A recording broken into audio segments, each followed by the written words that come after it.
from writer-director Rian Johnson. The Holy Grail. A perfectly impossible crime. Wake Up Dead Man has critics singing its praises. God help me. Anything else? It's a deliciously entertaining mystery. That's nice. It's certified fresh. It's a miracle. Okay, you're freaking me out now. It's the best Knives Out movie yet. This case is solvable, right? Oh, you'll see. It's fun. Wake Up Dead Man, a Knives Out mystery starring Daniel Craig. Now playing in select theaters on Netflix December 12th, rated PG-13. How do I do it all during the holidays? 4 words. Shipped, same day, delivery. With Shipped, I can order groceries from Albertsons, decor from Michaels, even gifts for my furry friend from PetSmart. Plus, my personal shopper brings everything I need that same day. That makes it a breeze to decorate, get my shopping done, and make time for all the holiday parties. Do it all this holiday season with Shipped. Download the app or visit Shipped.com. That's SHIPT.com. This show is part of the Head Stuff Podcast Network. Woo! Jonathan Swift, Swifty boy. the fastest satirist in the country On land. on land. Do you know much about Swift? Not that much. No. I was surprised to learn most of this stuff about him. Protestant. Church of Ireland. So basically, A lot more. We'll see as the story goes on. There's more a lot, British than you'd think. way more, and Yeah. like not even just there's a lot of debate back then about national identity and what is Anglo and what is Irish. It's the people he meets and the company he keeps. Like he's very in there. Yes, but then he was a hero of the people as well because of some of the stuff he wrote. That's true. Yeah. So I think latter day. Right for the people, hang out with the... Well, he hangs out with the elite. That's and what I then mean, that doesn't work out for him, and then he starts writing for the people. So it goes that's- that way. That's Yeah, the best way yeah, to go. yeah. A right-wing grift. Turn to Jesus. Pretty much, yes. That's a lot of the stuff that people like him for, and he gets the freedom of the city, and he's the Hiberno hero. That all comes after he had a little run at the upper echelons of British society, failed, came to Dublin, was like, fuck him, burn it down, Interesting. fuck the rats. Set up his own YouTube channel. Yeah. This way they can't cancel him. Yeah. And then someone's like, wait, wasn't he the same guy who used to da-da-da-da-da? Irrelevant, block, delete, move on. So, yeah, an interesting guy in so much as now, like we've done this enough times now with all the artists. It comes with a caveat of don't listen to this podcast if you want a literary review of Swift, because I didn't have time. We can try to do it a little bit. A little bit. I've read some of his stuff, and it's good. It's because most of his stuff is it's satire. Do you read or listen? Bit of both. Yeah, I 'Cause took I read, and by read I meant listen to the audiobook. the audiobook, Yeah. and the free one, not the one you can pay for. That definitely is better quality. Oh yeah, It's like let me hear the one where it's just yeah. noise the entire way through, and then it'll be like read by the BBC in 2015. How possibly could you have? They wanted to get closer to the originals. They recorded it on a tin can, which is still off by 200 years, but closer. I read, Tale of a Tub, and then this I've skipped through Best Loved Swift, a collection of some of his works. But like a lot of his, well, actually tonight, I guess, if you're listening to this on Tuesday morning, we're doing a live show in Workman's as part of the Swift Festival, and we'll be talking about satire in general. And so a lot of his great works are satirical works. He writes lots and lots and lots of stuff, but it'd be like trying to read through The Onion or like Waterford Whispers even now. Like you have to remember every small scandal. Like if you went back through and started reading those articles from 10, 15 years ago, a lot of it wouldn't make sense. Or you need to research for a day to realize who everyone was and what was happening and why it's funny. And at the end, you'd be like, ha, very good. But I didn't have time to do that for all those hundreds and hundreds of poems. So, do you think that a lot of Swift's work was the exact same as that then? Where it was like, what a great title and a headline. yeah. The actual body of the text, if you go in to read it, you go, fold it in a little The meme was the funniest part. The great name. Yeah. And he talks about some of that stuff. He talks about he gives out about the reader a lot. He gives out about critics. He gives out about the church from all different angles. He gives out about a lot of stuff. But also, he seems to be quite a kind man at the heart of it. And he does a lot of his giving out, I suppose, under pseudonyms, but under pseudonyms that are very obviously him. Yeah, and it's a smart way to do it. It is. But yeah, because I did read that he's not anonymous. No. Because most people would have known who he was. I didn't realize almost everything he wrote, though, was under some sort of pseudonym. And a lot of stuff afterwards, a couple of years when it dies down, he was like, oh yeah, that was me, by the way. Kind of like the IRA or ISIS, the claim stuff. It's who's to say what was really them, but when the dust settles, you can kind of see the patterns, maybe. But anyway. He's meant to be very good. Yeah, and he is. Like, he's obviously... I gave it a fair bash. I tried a few bits a couple of times, and it just... Yeah. You know when people say, I don't want to get into... I've never read Dostoevsky because it's going to be too difficult. It's going to be too much. Yeah. Yeah. And I'm never going to learn how to pronounce his name. Don't need to. But I don't need to. I'm not going to read him. But I have. And he's good. And it's actually accessible. Sure. Same for that Kafka and stuff where you build it up in your head going, this is going to be too difficult and it's going to be too intelligent for me. And I'm not going to get it. And you read it and it's just, this is a guy with a funny name. Yeah. He's talking about the same things most people are talking about. Sure, but Kafka's early 20th century, like 19... those but foreign. Yeah, but they're still like within the last 100 years or so you can kind of get. Yeah, and I guess Dostoevsky. But I meant to say all of that stuff is accessible. Oh yeah, because this is add another 200 years on. Because it's not funny. It is pretty funny. In the concept of... No, now actually I'm going to completely refute that because I have found some other bits that are just very funny. But I'm going to save those for later on. There is, and people talk about there's a lot to you read it, and if you wade through the thick poetic language and kind of half figure out who some of the people he's talking about, you start to realize we're not so different.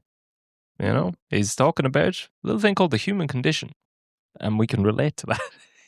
He's got a lot of stuff about bitterness and how there we go, women betray him, and he's fucked over with the system, and all the good stuff. Anyway, he's had it tough. He had a tough time. He kind of did. Well, also another. I need to know: do I start making excuses for him now, or do I wait a while? Do I ride in behind him strong early? He's pretty neutral. I don't think he has any. I mean, again, he's from the late 1600s, early 1700s. So he doesn't exactly hold up to modern standards and some stuff, but pretty grand. Right. So with all these stories, obviously you have to know the teller's bias. I've watched enough documentaries about him now, and they're all like big fans of his. We're coming at it from a relatively neutral, which is to say, ignorant position. But our bias is, or definitely mine is, I'm going to believe all the weird scandals about him and theories because I think it's funnier. Yeah. So just bear that in mind as we go through this. There's very little evidence, but someone said it, and it's pretty funny. So I'm going to go with that. But yeah, with all those caveats, here's the story of Jonathan Swift. His birth or his early life, let's just go with so a lot of the stuff comes from his own telling of the story when he's much older. And who knows? You don't think it's true? No, I don't know. There's a lot of debate about it. And I think he changes. Again, I'm just taking this from documentaries I watch where a lot of very official-looking professors are talking about it. But I think they reckon he believed different versions of the truth at different points. But okay, a lot of it... Well, here's the version of events from his retelling. But he says he's the son of Jonathan Swift, of Goodrich, and Abigail Eric of Frisbee-on-the-Reek in Leicester. Which I only put in because that's a ridiculous name for a place. But his parents are English. Yeah. And they are recent English immigrants. And from Goodrich, which I assume the town has got their merch game on point at the minute. How good would a Goodrich, but then so it's all polo tops instead of hoodies. Instead of hoodie, Goodrich. Yeah. But instead of fake bullet vests, it's just a Harrington jacket. And a Frisbee-on-Reek branded Jonathan Swift Frisbee. This is great merch for him, only a couple of 100 years too late. But his parents are English, and they are involved I think his dad fought on the royal side of the Civil War in the mid-1600s. They lose and subsequently lose their land. And this is a sentence you don't hear too often, but both his parents moved to Ireland to seek better fortune, which is just funny for so often it was going the other way. Here we have in the mid-1600s a bunch of middle-class-ish English people coming to Ireland for a better life. I I don't know if they knew each other in England or they meet shortly after coming over here. But either way, they get together and they have a kid. Now, his dad dies before he's born. I remember that. Yeah, supposedly of syphilis that he got from dirty bed sheets. Yeah, abroad. No, there was no woman involved. I was going to say, it's the great... he was like a traveling salesman type thing. I don't know. And that's how you know he's not a Catholic. Yeah. Because at the time, if you're a Catholic and something like that happened, you'd be blaming a chloroquine, or you'd be blaming some mythological creature that done what jumped out at you on your witch walk did home. it. Yeah. But he's like, no, it actually is. It was syphilis I got from dirty bed sheets. I mean, yeah. I will get to the theory in a second. What were you doing with the bed sheet? Yeah. There was 4 prostitutes in the bed, but it was the sheets that did the damage. So he's dead before he's born. And he is born on the 30th of November, 1667. Oh my God. This is only in a couple of days. That's where the festival's the week before his birthday. Yeah. I'm going to pretend that was acting, me being shocked there, but I genuinely didn't put that together until... Never mind. Anyway, he's born in Dublin. Allegedly. Shortly after he's born, this is again, so one of the stories is that his wet nurse just sort of kidnaps him. Yeah. Or takes him with her to England. 3 years he spends away from his mother at that age. From 1 until 3, at which point the wet nurse brings him back to Dublin, and then the mother leaves and goes to England, leaving him in Dublin. Shocking timing. If bloody hell, ships in the night. Yeah. So I don't know what that's about, but and again, this is all from his story. But he is taken over to England, away from the family. He says that he learns how to read the Bible. Yes, at 1. I don't know. Then he comes back to Dublin. The mother leaves, goes and lives in Leicester, and I think she's there for the rest of her life, more or less. But he's left in Dublin. Swift's left in Dublin and raised by his uncle, Goodwin Swift, a lawyer. Yes. So this all comes from his own accounts. He writes his autobiography, A Family of Swift, about his early life. He writes that when he's quite old and possibly insane. Yeah, so I suppose chronologically we'll get to a bit mad towards the end. But pretty much all of the accounts then of his life are from him. More or less. It was specifically his early life because, I mean, no one's keeping... They're not... they seem like relatively well off, like the lawyers, and they're kind of semi-connected to wealthy, rich people, lords and stuff, but they themselves aren't. Like, no one's keeping record of their life. You know what I mean? Like, there's nowhere to think back this up other than what he says about them.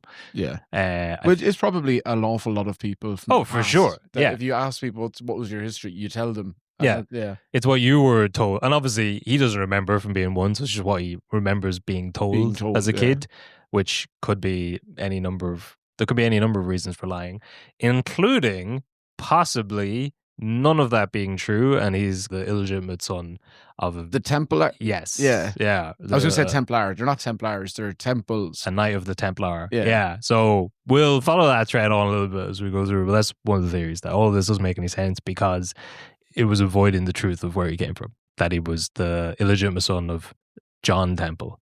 But what we do know is that he's raised by his uncle, Goodwin. He sends him off to Kilkenny College, which is there stuff in Kilkenny named after him? I don't remember seeing anything the other day. You don't really know. I was surprised when you'd mentioned that he was. Yeah. Because he's there for quite a while. Yeah, Kilkenny College would be a very fancy school. Yeah. It's a big rugby college.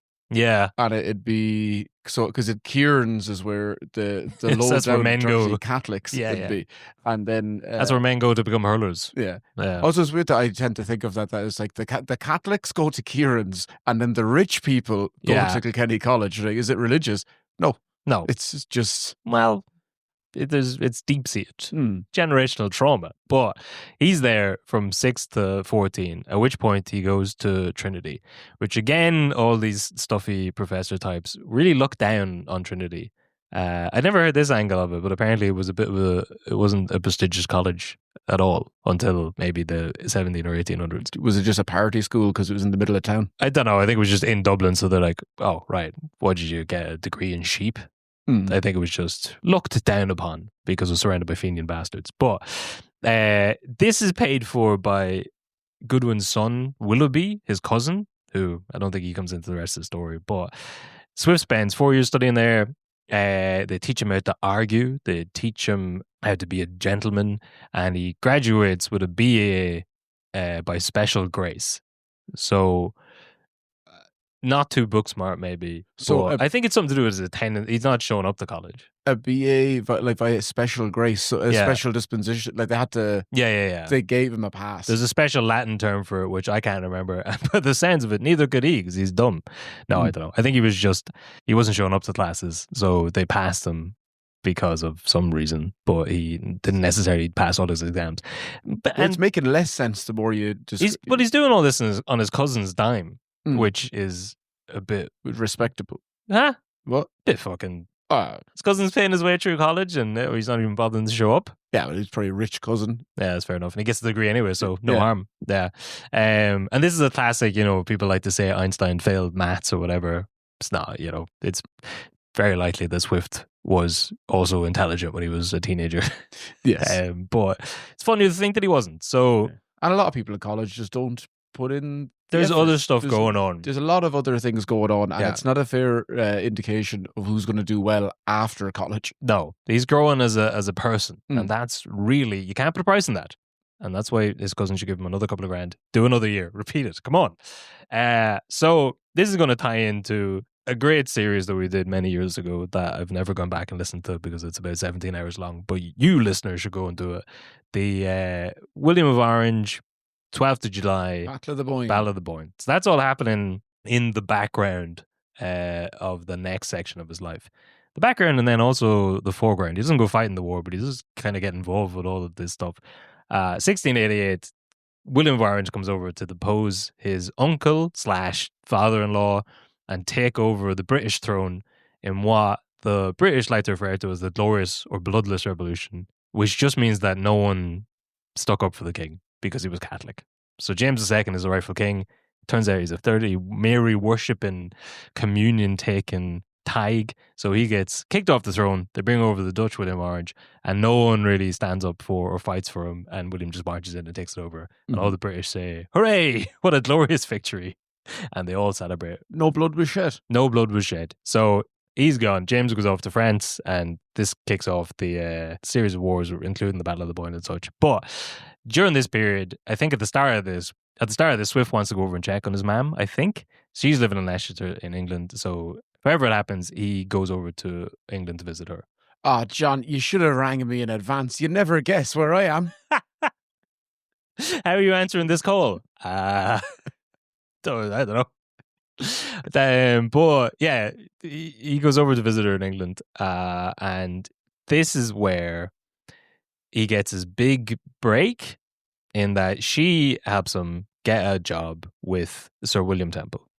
Okay. So he's a secretary / assistant. And so this is where the rumors would probably pop up then. This is where the rumor makes the most sense. So ignoring the rumor, the story is that a war breaks out and he goes to check on his old mum, make sure she's okay. There's a war on, even though it doesn't seem there's much fighting at this point. He goes over to England to check on her, and she helps him get a job with Sir William Temple, who's like a big fancy diplomat. He'd organized the alliance peace treaty between England, the Netherlands, and Sweden in 1668, as we all know and love. Big deal, He nailed that one. He's very pro-Dutch. Big into the Botanic Gardens.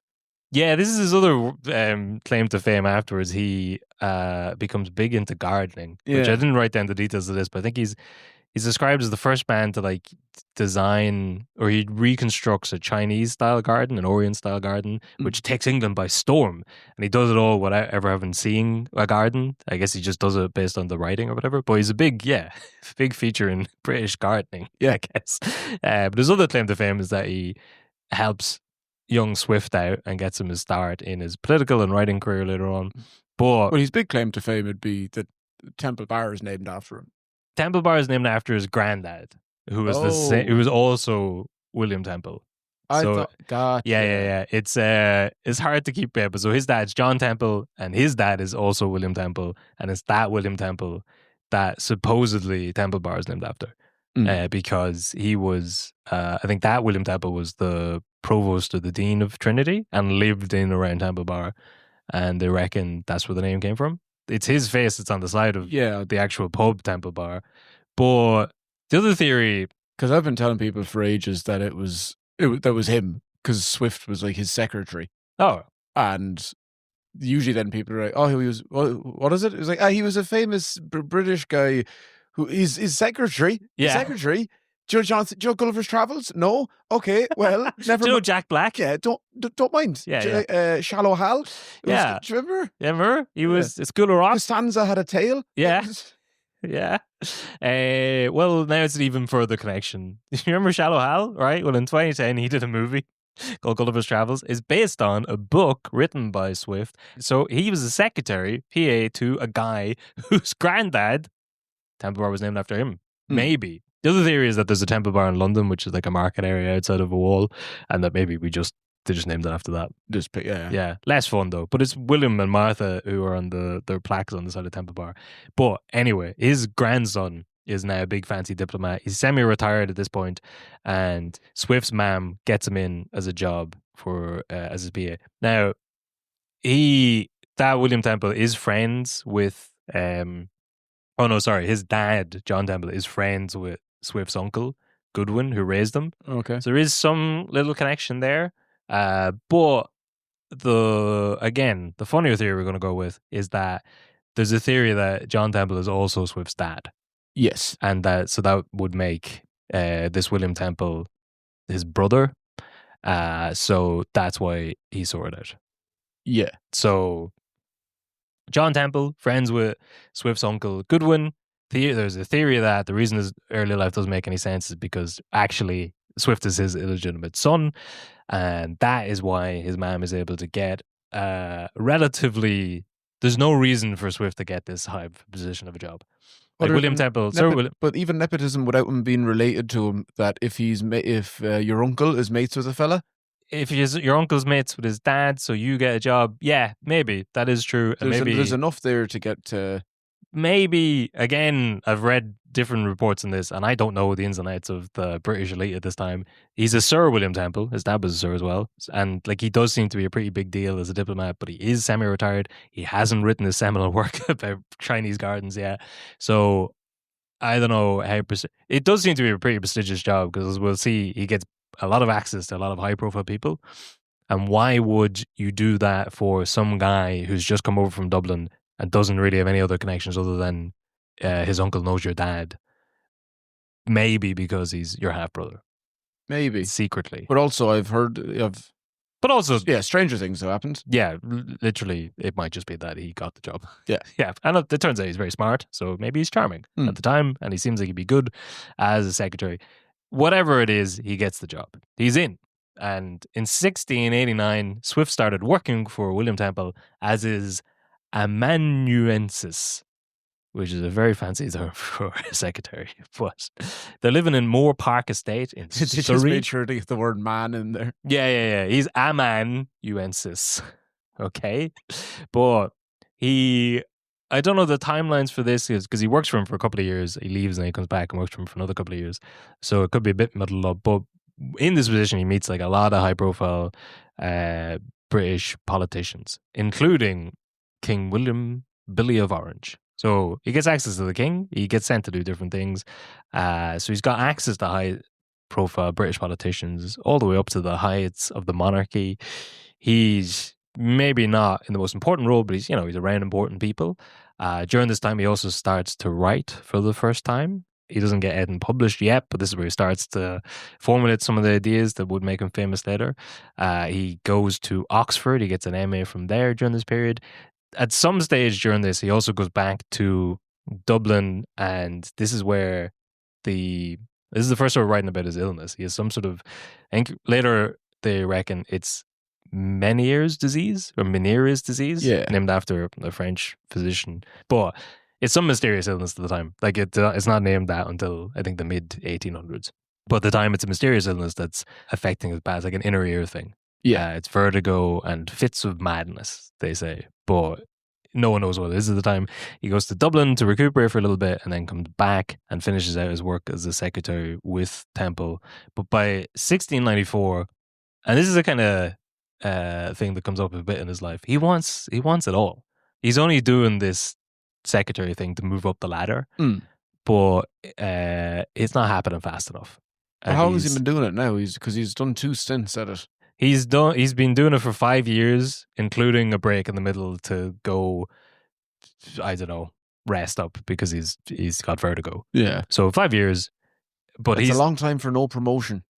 Yeah, but also, like, it's a marathon, not a sprint. You know, he's youngish at this stage, and it's not coming to him fast enough. Yeah, he's still not 30 yet. No, I think at this point he's maybe like 24 or 5, but he wants it all. He's looking around, seeing people who are maybe less talented than him, but of nobler birth, getting stuff that he thinks he should get, and he's annoyed. Yeah, sure, he's met the king, but the king doesn't even bloody remember his name. Doesn't mean anything.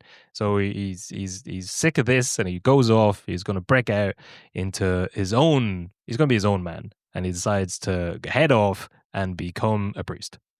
Yes. Well, not a priest, a vicar. A vicar, because you're still allowed to marry. You're still allowed to have a lady. Which we'll talk about later on. That doesn't seem to be of any interest to him.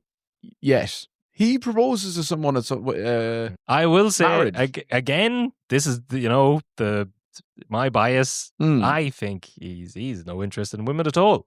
Oh, I don't know. There's a lot of women in his life. Well, there's 3 that we'll talk about. Yeah. Maybe a 4th. But nothing concrete there. I thought it was your one. Is it Mary Weaver or Weaving? What's her name? But I think he proposes to her real young. She says no, and then it's ruined him now forever. And women out there, never reject a man. Never reject a man. You'll ruin him forever. Yeah, we'll talk about her in a minute. But yeah, his life could have been quite different if they had got married. But also, that sounds like an excuse. But anyway, he goes off. That's just coming up now in the next bit. He heads off to back to Ireland, and he becomes a member of the Church of Ireland, ordained in January 1695 in Christchurch as an Anglican priest. So his first job, he gets sent to the arse end of nowhere outside Kilruth in County Antrim. Okay. So near Carrickfergus, it was described as. So Carrickfergus would have been like... we would have talked about that again in the Battle of the Boyne series. There's Under Siege. It's a big. It would have been. It's the point where William of Orange lands when he's about marching down to the Battle of the Boyne. So big Protestant strongholds at the time when he shows up, but no one is Church of Ireland. So no one gives a shit about what he said. So he's got no parishioners, and he's left like he's in. You know. In retrospect, he was in the thick of it, and he was meeting a lot of high-profile people, and now he's gone out to make it on his own, and he's ended up in the middle of nowhere with no one to talk. No one. He's got power, sure, but no one's listening. But yeah, so in that sense, does he have power? Well, as in he's in charge. Like he's in charge, but no one's there to listen. to him. Exactly. So he's not taking orders. Is he even doing a sermon then? Come the weekend, probably, but to no one, to a handful of people, but they don't care. So he's not very glamorous. Absolute power. He's fucked it. But to be fair, this is like his first.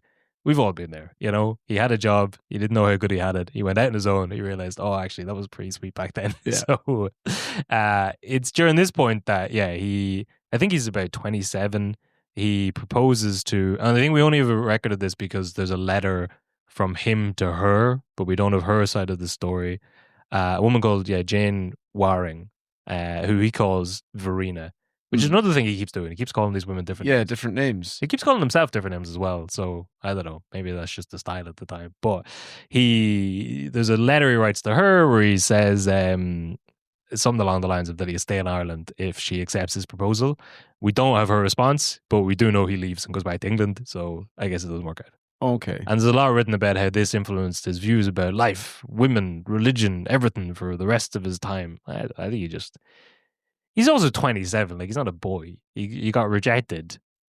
But he can't stay with you. It'd shape you. It'd inform you, Kevin. There's a lot written about him from a lot of different angles, but also, was he a misogynist? Did he hate women?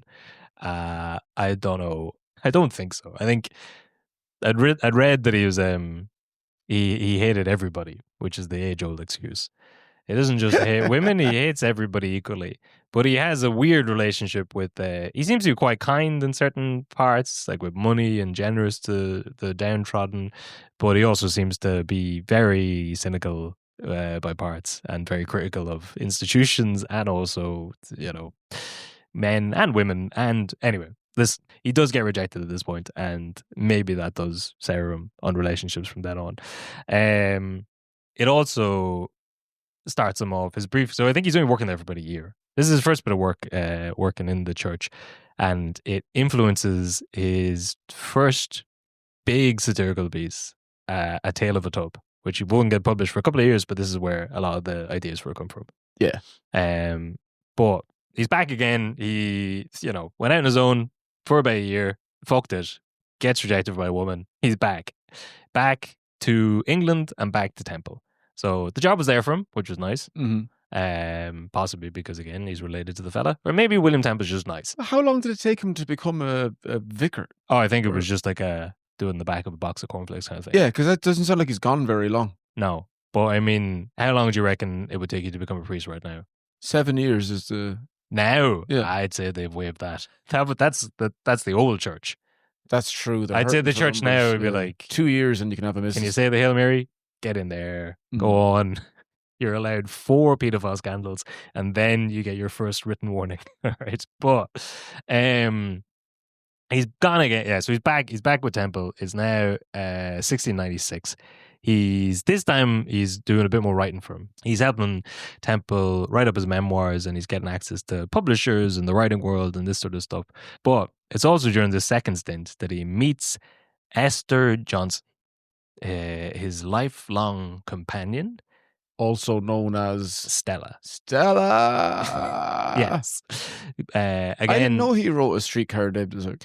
It is one of his many, many, many, many works. Mm-hmm. But yeah, he meets Stella, who will be a lifelong companion of his. And the relationship is unknown, basically. One of the theories is, but before we get to that bit, one of the other theories is that, I'd read that he meets her on the second stint when he comes back the second time. It's also very possible that he met her the first time he was there, and maybe that's not reported on as much because the first time he was there, she was 8. Yeah. Yeah. So the second time, there's still a bit of an age gap, but I think she's late teenage maybe in the second time. But there's also, I think, I'd read enough stuff that he would have met her the first time when she was 8 years old. He took a special influence. How old was he? About 30. Not great. No. Sorry, well, yeah, I think the first time he would have been about 25 maybe, and she was 8. And then the second time he's maybe touching 30 and she's 14-ish. Either way, they have some sort of relationship. He takes an interest in her education, helps her learn stuff. Now, what she's doing there is, again, open for interpretation. So one of the theories is that William Temple, the guy who owns the manor, he has a sister, and she is widowed, I think, and Stella's mother, this is one of the things I read, Stella's mother is supposed to be her companion. So just sort of mates, I guess. Okay. Because it's difficult for a woman to do stuff by herself in this time. So you have lady friends that just go around and help you do stuff. And she's quite a wealthy woman, so she has a lady friend. And she dies, but Stella, leaving her loads of money. No, I think she's just part of the family then. Okay. So her mom was the lady of the house's companion. When she dies, Stella and her sister are just looked after, I suppose. They're given an education, but they're not really of any notable birth or anything like that. But that's why they're around. The other theory is, are they the daughters of William Temple? Yeah, that's the other theory, and that this is just a wayward house for the illegitimate Temple offspring. It's starting to sound like that's exactly what it is. But that's just a cynical view. Maybe the guy's a nice guy, and instead of, if his sister is very good friends with this girl's mother, and then the mother dies, instead of kicking the 8-year-old to the curb and being like, all right, fend for which yourself. would have been so easy to do. It's so easy to do, and fun as well, probably. Instead of doing that, he's like, why don't I'll look after you and give you an education, you can hang around here. And also, have you met my 26-year-old secretary? Why don't you two seem like you get along? So if both of those theories are correct, they would be, as in Stella and Swift would be half. They would be, or would they be siblings? I think they'd be uncle and niece. How? I think the theory is that Swift is John Temple's illegitimate son, and okay. Stella might be William's illegitimate son. Yeah. Maybe.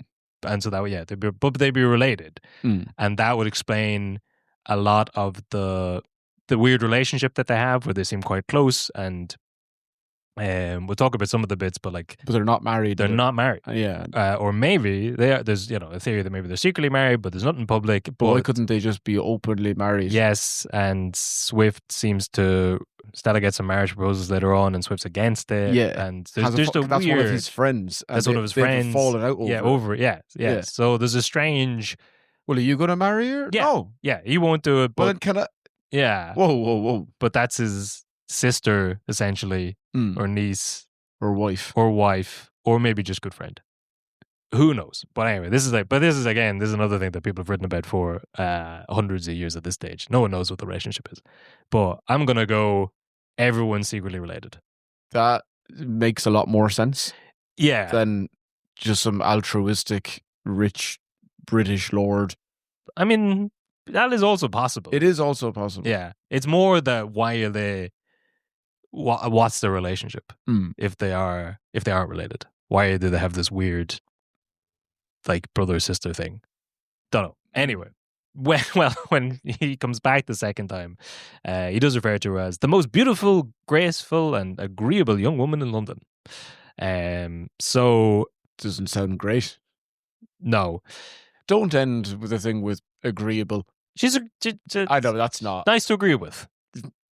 Anyway, they have a lovely time there, hanging out in Moore Park for a couple of years until William Temple dies. So when he dies, Swift says, all that was good and amenable in mankind had died with Temple. Yes. So he's pretty sad that his patron and benefactor, yes, yeah, and possible brother, half brother, I think. Yeah, half father. Yeah, but then there's a big age gap, so he would have been a father figure to him as well. Who again, his real father died of syphilis from a bedsheet, or maybe was this guy's dad. Doesn't matter. Either way, he's gone. And Swift again is kind of looking for the next big jump. He's learned his lesson now, I guess. He had a run of a secretary, went out on his own, realized how cruel the real world is, went back to it, realized he has a pretty cushy.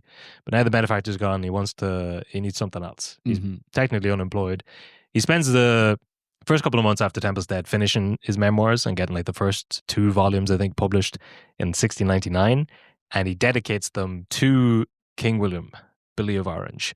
Oh. Which is a big swing to be please give me another job. Yeah. Because there's a weird... leeching time. Yeah. It's a social net, I don't know. I guess that's how you get a job. He's done a good job of being a secretary, maybe, but he wants to publish these books, dedicate them to the king, bit of notoriety, get the word out there, get him another job. Someone else's secretary, keep the ball rolling. But doesn't go very well. I don't know why I think he has met William through Temple and he thinks that Billy will sort him out, but doesn't know who he is. Oh. Or, he's just... kind of remembers him a little bit. Yeah. Yeah. It's Paulie Walnuts talking to Carmine and realizing that Johnny Sack hasn't been passing on his messages at all. And it's completely misread how close to the situation he is. But if you can't tell, I've just come back from Italy and all of my everything I'm talking about is through the lens of the mob.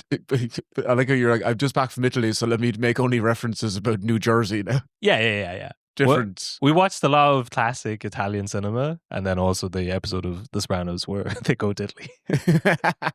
And I'll tell you, that was the best depiction of the crazy. Yeah, where's the crazy? Yeah. George Washington Bridge, but. Anyway, he isn't as close to William as he thought he would be, or he's not sorted out as well as he expected to be. Instead, he's given the job of secretary and chaplain to the Earl of Berkeley, which is apparently, as we all know, a big step down. Oh, I have no idea. It's a scene as it's in Ireland, first of all, which I guess he's not too happy about. People go to die, kind of. Yeah. Oh, he's just after escaping from Antrim, so he's probably not too happy to go back. But he's given the job of secretary and chaplain. He heads over to do that. Where are they based? It's somewhere around Mead. It's around near Trim. He ends up in Trim, basically. Okay, well, and no offense to the good folk of Antrim. Closer to everything that's going on. It's Trim's a commuter belt.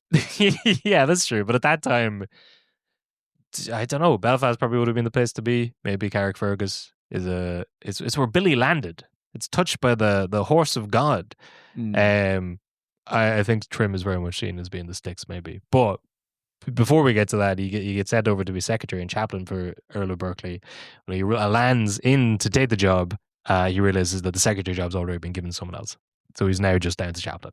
Oh. So the level of disrespect being given to him by Willie, by King Billy. So he's given his job away to somebody else. He fucking dedicates 2 volumes of a book to this orange Protestant bastard. He shows up at his door, hat in hand, expecting a little handout, and instead he gets kicked to the curb, sent back to Ireland to do a job. Gets there, half the job's already gone. Less work. Yeah, that's true. Free trip to Ireland and now half the amount of work. I'd say he has to pay his own way to get back. But luckily, this leaves him loads of time to go writing now. Now he doesn't have. That's true. He doesn't have to worry about being whatever half the job. Yeah, whatever that job was. Yeah. Now he can just spend all his time dedicated to writing satire. Yeah, that's true, and that is kind of what he does. And if he had been writing more satire, although maybe he has written something with this, basically Billy dies. Karma gets him. 1702. We covered this in that other series, but he falls off his horse and just dies. Also, he I think was secretly gay. It can't be your answer to everything. It genuinely, I kind of, while I was trying to research this story, I don't know much about like the monarchy or the line of succession. I think I've put a mental block. I try to avoid learning about it just out of spite. I feel like I shouldn't need to know. Same. Yeah, but to be fair, they are, for as much as I support the people who tried to make this not a fact, they are the king or queen of Ireland for a lot of the 1780, a lot of Irish history. Mm-hmm. So it is probably useful to know about who they are and what they were about. Nope. At the same time, don't like it. But I did get sucked in a little bit with this. So the next section of the story is because he's in high society. So he does come into interactions with King Billy and then later on Queen Anne. So I did do a bit of reading about them again. But it is funny that, William, I think he's only 31 or 2, maybe. So after this big battle, I guess the funny thing for me is that he's like the hero of Ulster Unionists and like Heather Humphrey's husband. The Marchers, the Orange Order, the Sash, they love Billy because he's their hero because he bet James and set up Protestant Ireland. But Billy doesn't give a shit about Ireland at all. Like he's there for the Battle of the Boyne, then he leaves to focus on the wars that he does care about, which are in the rest of Europe. And then he just falls off his horse. I think he breaks his collarbone, gets sick, and dies. It's the style of the time. It was the style of the time. Yeah. Never had any kids. The suspect. 31 back then. Yeah. As a king. As a king, married, doesn't have any kids, and I think he also. I mean, maybe it just doesn't work. Whatever's going on down there.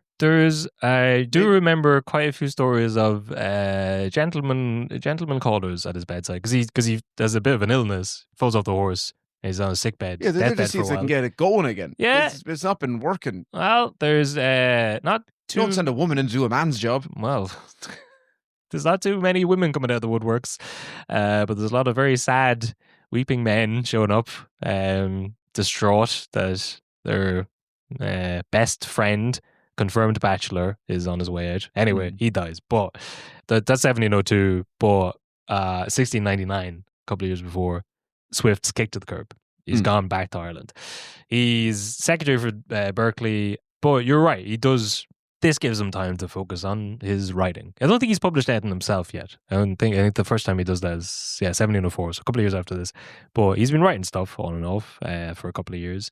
And now he's living in Trim. So not a bad life. He's got time to focus on his gardening and his writing. And as part of his job, he's also got access to St. Patrick's Cathedral. I guess maybe when he's up in Antrim, he's in a different...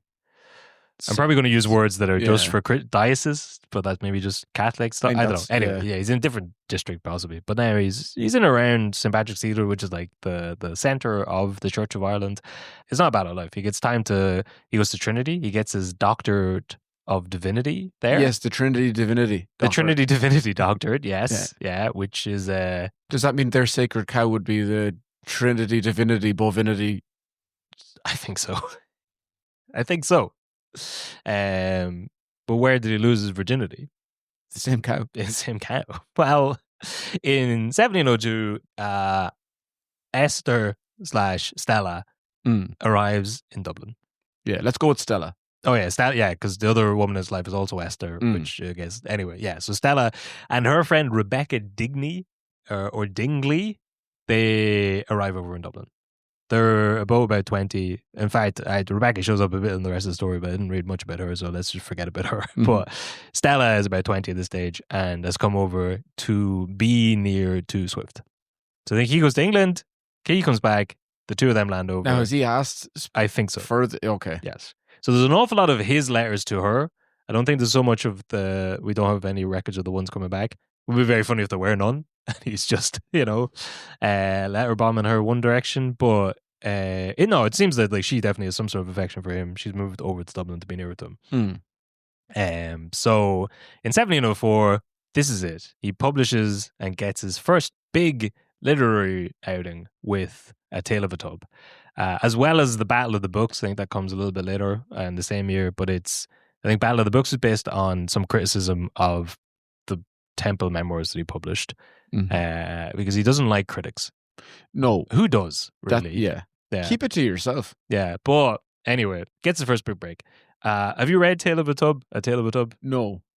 It is, we'll talk about that more tonight at the Satire live in Workman's. Special guest Peter McGann. Yes, it's pretty good. It's about the different types of Catholicism at the time, and the abridged version is basically it's a story about three fathers on his deathbed, and he gives his three sons 3 coats and tells them don't make any changes. Any changes, and by gum, do they completely ignore him just because they're trying to impress him. They're trying to impress him, but he's already dead. But yeah.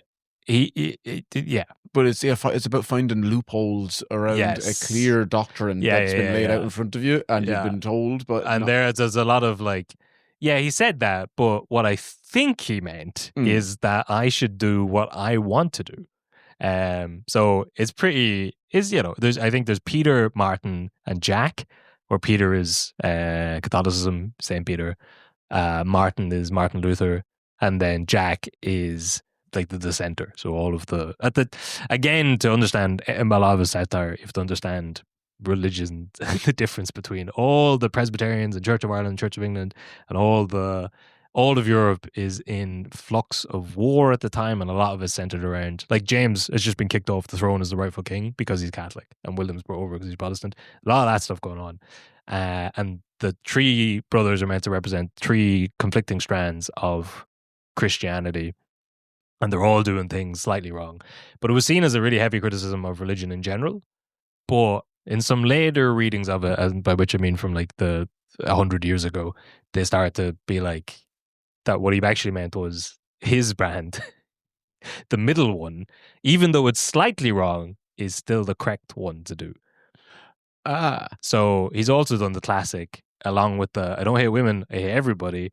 I'm neither left nor right. I'm in the middle, and therefore the most right. Yeah, the most correct. So I think that's kind of, and we'll talk about that more again tonight as a bit of satire. But it's it's a story of 3 brothers with 3 coats doing different things, all at odds with their father's wishes, who is God, and the coats of the Bible. But one of them has made changes that's okay? One of them, I think his brand is basically like he's made changes, but he can't bring himself to fully bring the coat back to the basic coat that he was given, but he's gone the least wrong. So there. So basically this causes him a lot of trouble later on. We'll talk about it in a few minutes, but Queen Anne, it's seen as blasphemous. Yeah. But I think really, supposedly, his intention was not to be like, they're all wrong. Just to be, there's issues with all of them, but mine is the most right. But everything would have been like blasphemous, unless you're writing a text that's true. This is like a gospel according to me. But that if you're talking about the church in any way critical, and it's a very high tense time between all the different religions. But all he's trying to say is that everyone's wrong, but that some of us are less wrong. Exactly. Yeah. But anyway, so this is where 1704, the same year his books come out, he gets such backlash because of it. He just doesn't. Because he's also fucked himself, because his job is, this is one of the big interesting things about him, is that he's not, his writer is kind of his side project. Yeah, he's working for the church. He's working for the church. Yeah. And that's his job. And he does climb the ladder and becomes, this is skipping ahead a bit, but he's the dean of St. Patrick's Cathedral. He just kind of reached the high echelons of Church of Ireland. And his side project is some of the most famous writing of the time. But he does it all under pseudonyms. And so this first one that he releases, if anything, just jeopardizes his real job. Yeah, being in the church, because he's criticizing the true coat metaphors. But so this same year, 1704, this is when his friend William Tisdale proposes to Stella, and Swift writes a letter. How fucking dare he? Well, no, Swift writes a letter and says, you know what, I'd reconsider. It's quite cordial, quite polite, but apparently outside of the letter, he was like, this man's a fucking... He calls him an interloper, which is pretty bad for the time, I guess. And they have a big falling out after this. Of course. Yeah. How dare he? Yeah. It is, but then so this is like, why is he... So Tisdale's like, what's the deal with your friend there? I'm sure he said, no, yeah, there's no real... I was trying to justify a way around it. This is the same, but again, how old are they at this stage? Stella?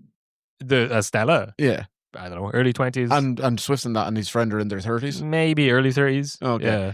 But they sound like 14-year-olds who kind of like the same girl. Oh, for sure. Yeah. Yeah. And you're like, sure, if you're not with her, can I? Yeah. And he's like, oh, I suppose I have to say I won't make a move, but I don't want you to do it. And I don't want to explain myself. Yeah. Yeah. But it's also a classic. I don't want you to be with her because I want to be gay. Yeah. With you. Yeah. Well, maybe.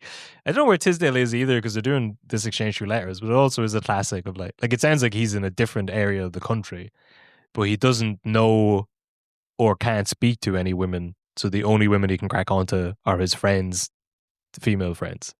Okay. Which is another classic issue that men fall into, where the only women they know are their mates' ex-girlfriends and sisters. Yes. And that is not a good avenue to go down. No. But now, right, in his defense, it's also... Okay, once or twice. Once or twice, yeah. You made that mistake when you're 22 and then move on. But yeah, in his defense, it's 1704 or whatever. You probably can't just go down... There's probably not that many opportunities to talk to women. I'm sure there was plenty. I don't think there are. Like unmarried women alone. Just the classics. Go down to the supermarket, talk to them in the aisles. That's true. Yeah. Where Hinge, hang around door hinges and talk to them about doors. Yeah. When they're queuing for the butcher. Yeah. Try. Just meet a nice girl when she's 8 and get an interest in her education and see how it works out, like a normal person. But anyway, 1707, Archbishop of Dublin, his name's William King. He tells Swift to go to London and try and sort out. So this is a section about the first fruit taxes. So back in the olden times, the country they'd collect the tax and send it to they'd send it to Rome. Right. Get money from the churches, send it to Rome, keep the whole thing trucking.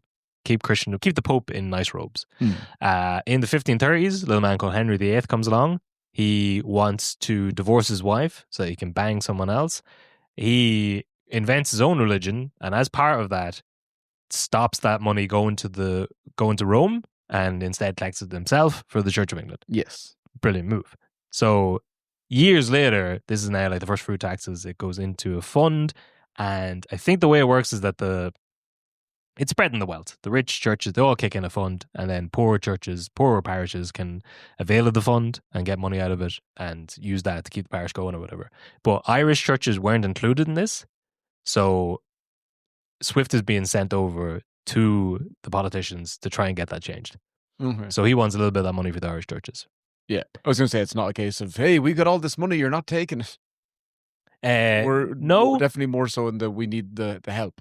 Yeah, we need the help. They're looking for the money. Yeah, they're looking for the money, and they want because it seems like a pretty sweet deal. So I think if you're earning less than a certain amount, you can apply for this grant, basically. And so this is where Queen Anne comes back into it. So it's referred to as Queen Anne's Bounty, this fund. So it's because the laws change when Queen Anne comes in, early 1700s. So around about this time. So this is why they think there's a chance of changing it so that they can get some of this money. But the law changes, so it's now a fund where you can apply for it. They'll give you money to buy land, and then you can use the land to do stuff with, and that'll pay to keep the parish going. But then the priests start to realize that instead of taking that money to buy the land, just get the interest from the grant money, leave it in the bank, and use the interest to pay for stuff. Then they start to think, why leave it in the bank? Invest it instead. Invest it. Have your money working for you. Exactly. So it starts off as you get the money to buy land. Land's dumb. It'll be there forever. Instead, invest it in speculative prospects and then make money off of that. So that's what starts happening. And then in 2022, so in recent times, there was a report issued that a lot of that money was being invested in the slave trade. It can't fail. It's a great business in the early 1700s. So now you've got a situation. When I said have your money working for you, I didn't. I meant above board. Yeah, I see what you've done here. Yes. I like your moxie. Yeah. So this is a complete aside, but it's a funny situation where now you've got all this money is being collected from church taxes to help other churches keep running, and they invested it in the slave trade to keep. Anyway, Swift is sent over to try and get some of that money so they can invest it in the slave trade themselves. And he spends about 3 years doing this to very little success. So this is a time when the Whigs and the Tories are the two big parties. And the Whigs are in charge, and he's trying to get some of this grant money. He's trying for about 3 years to get this going, but he's not making much headway. But he's not letting that get himself down, keeping himself occupied. He's a kind of famous writer at this point, or at least his first book has done well. So he's keeping himself occupied by doing pranks and doing them under different people's names because he doesn't want to put his own name out there because first and foremost, he's an Anglican priest now and he's a serious bit of business. But as his side hustle, he's just writing shit for fun. So there's one prank. I don't know. He writes all these pamphlets under the name of Isaac Bickerstaff, and he sets up a thing in 1708 to predict the death of another famous astrologer, a guy called John Partridge. Yes. So in his predictions for the year 1708, under a fake name, he puts it out being like, John Partridge will die. And then later on... And he says it on, is it March 29th? Yeah. And then on March 30th? Yes. He's walking around handing out pamphlets to everyone saying that guy's dead. He's dead, yeah. So also the day before April Fool's Day. Yeah. Yeah, so the start of the year, this is a long con. In January, he puts out a thing being like, yeah, he'll die on this day. The day after he says he dies, he's handing out other pamphlets, also under this fake name, being like, yeah, he's dead. And then John Partridge has to publish his own stuff being like, I'm not dead. This isn't funny.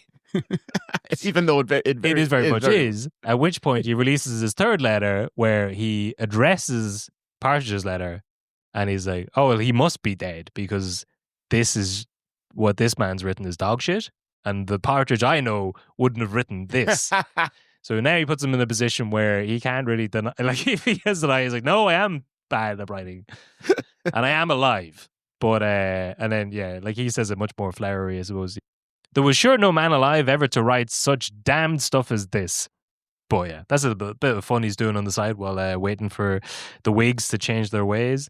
But also during this time, 1709, he publishes the third volume of Temple's memoirs. So he published the first two to try and win the king's favour. This time he publishes the third one and seems to piss everyone off. And has he dedicated this to the king? No, I think at this point he's just like, yeah, just this one's for me. This annoys everyone because I think it's his William's sister Martha is particularly annoyed about her depiction in it. Oh, okay. I don't know. Maybe he spent more time editing the first two. Well, if he's talking shit about people. I don't know if he's talking shit, but maybe he's speaking too much of the truth. That's the one thing people fear. Anyway, I think he's spiders. Yeah, I think he's the truth and spiders. I think he shares a lot of people's opinions. England's annoyed at him, and he's not getting anywhere with the tax thing, so he heads back to Ireland. He leaves in 1709, but not for long because the Whigs bottle it, and now the Tories are in. Yes. The Tories, the party of decency and common sense. They'll listen to reason. So he heads over, and they bloody love the Irish.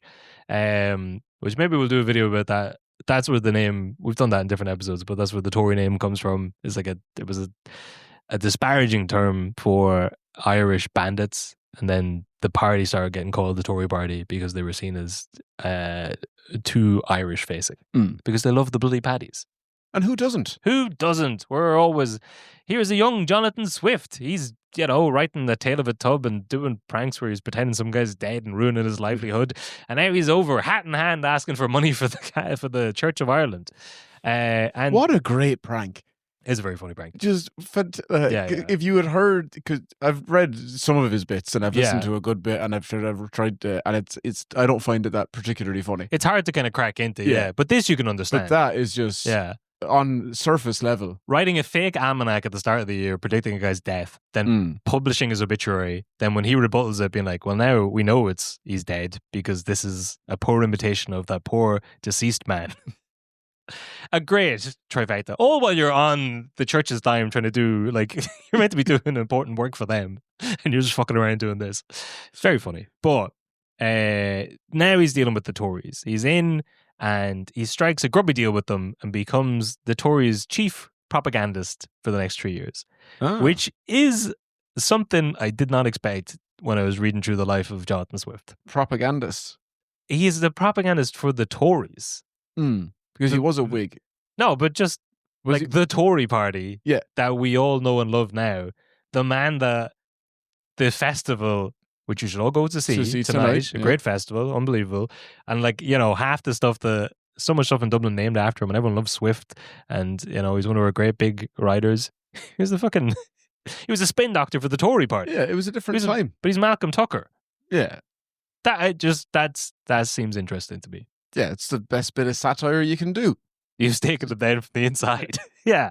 Now, I mean, there's an obvious, it's the same way. Is that true in America? Like the Republicans and Democrats, they sort of switch the meaning. You go back 100 years or so, they were kind of on different sides of the aisle. Especially compared to now, I suppose. Yeah. And, the modern Tory party, there's not a whole lot of connections to the Tory party of the 1700s. Other than they're all fucking snakes. But and they love the Irish. They hate minors, they love the Irish, and they're doing deals with Swift at the time. So they get him in to be the main propaganda guy, and they give him, he writes for their paper, like the Examiner, every week. He has a weekly column talking about how great the Tories are. And it's a good job, but you have to, when someone comes to you with that as an offer, being like, hey, just thought, you haven't put your name forward for this. I've just thought you'd be great for this. You're great at lying. Just lying to people. No. Getting the truth out there. Getting a version of the truth out there. But also he's gone with them to ask for money, and they've been like, instead of that, how about a job? Getting the version of the truth out there. Well, one of his famous quotes, or one of the quotes I enjoyed, I guess, is from his time as a Tory propagandist, writing in the Examiner paper. Falsehood flies and truth comes limping after it, so that when men come to be undeceived, it is too late. The jest is over and the tale hath had its effect. Which is, like that's good though. Yeah. But he's also writing that while being the mouthpiece for the Tory party. But it's during this period. So there's an awful lot written about this period.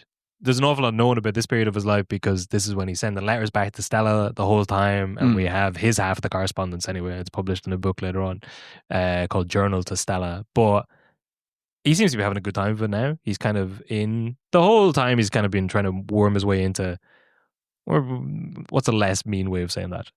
No, he's trying to worm. He's trying to get into a place of prestige. Yeah, and now he's talented Mr. Swiftly. There you go. Very good. That was another Italian movie that we watched in our time over there. Yeah, it's great. It's so good. Very good. When you're watching it there as well. It's yeah. Even though it's a different part of Italy, and doesn't matter. It's as Italian as the Italian Job, which we also watched. But so he's trying to worm himself in. Now he's the chief propagandist of the Tories. That's a little bit of prestige. He likes that, and he's enjoying himself. And he's hanging out with other great writers: Alexander Pope, John Gay, John Arbuthnot. Again, if I was a better writer, I'd come up with some sort of joke there. But they all found the Martinus Scribulus Club. Yes. Yeah. In 1713. Do they have another name for that? That's easier to pronounce. I think it's kind of a self-correcting. Like if you can't pronounce the name, you're not allowed anywhere near it. That's fair. Yeah, it's a closed group of like great writers at the time. I don't know if they have another name actually.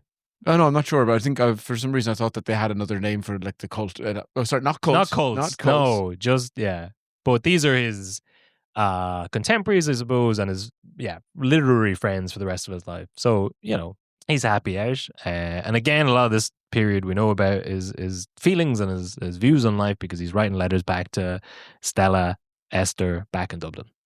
And it's also during this time, I don't know if he writes this in the letters, he meets the other great interest in his life, the other Esther Van Homrig, known as Vanessa. Yes. Yeah. So he takes the Van from Van Homrig and the Essa from Esther and makes Vanessa, because he's that good of a writer. But her dad was like a Polish-Dutch trader who settled in Dublin, and he's the one-time mayor of Dublin at some point. But he dies, the family moves to London, and this is where she meets Swift. He becomes like a family friend, and well, there's a daughter, you say. So they have some sort of relationship, which is again also unclear. It seems like maybe she was infatuated with him, which maybe he was into for a while and then backed out of, but unclear. Yeah. Also open for interpretation. Because what would original Esther, what would she have thought of this? Exactly. And what is their relationship? Who knows? He's writing letters back to her every day, but... And he's just after stopping her from getting courted. Yes. So he can't then turn around and start courting this other person. No. And now... We'll just both agree to be unhappy. This is jumping ahead a little bit, but he moves back to Dublin. This other Esther follows him to Dublin as well. Is that two women that followed him? Two women with the same name have both moved to Dublin for him, and he doesn't. What a sitcom episode that is! Yeah, genuinely, it does get a bit sitcomish where they're all living together not together, but in the same country for a while. But this is the other big love interest is maybe not the right word, but the other big female figure in his life. And he writes a poem the year that he meets her. I think he writes the poem "Cadmus and Vanessa," which is the longest poem of his career. Which is about how they can't fall in love, or they can't be in love. So if he did fall for her and then regret it, he gets out of it very quickly. So I'm not sure. He doesn't publish that until after she's dead, though. He publishes it in like 1726. But smart. Anyway, that's the second great Esther of his life. So this is like a Bronx Tale. You get three great Esthers. Yes, exactly. The working man, he's the real hero. He's the tough guy. So he's happy out. He's got one love in Dublin. He's got one love in London. He's a high-flying propagandist. Where he falls down, or the big mistake at this point in his life, he forgets to the golden rule, never trust a Tory. He doesn't get paid for any of his work because he's going to trade it in for political favors later. Yeah. Why take money now when you can get a sweet, high-paying job later on? So he's just doing all the propaganda for free for years on the assumption that afterwards he'll get a senior job in like the Church of England. Now, you say he's not been paid. He's surely getting paid. I don't think so. How could you work for years? Accommodation? Maybe they've given him accommodation? I don't know. How is he paying for food? I don't think he's particularly wealthy.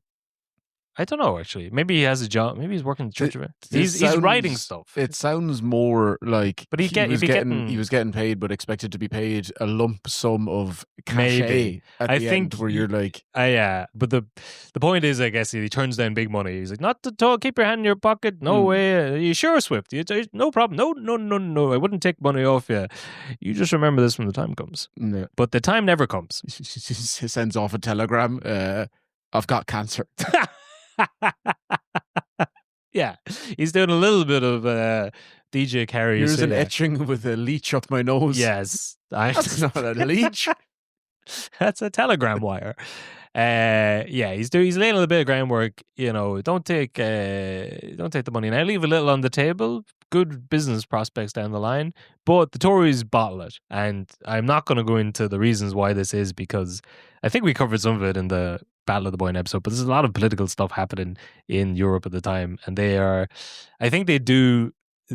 make a peace treaty with the French illegally, which is seen as bad, even though it stops the war that they're at. But maybe, I don't know. It could be like a Nixon and Kissinger thing. Keep the war going until we can stop it.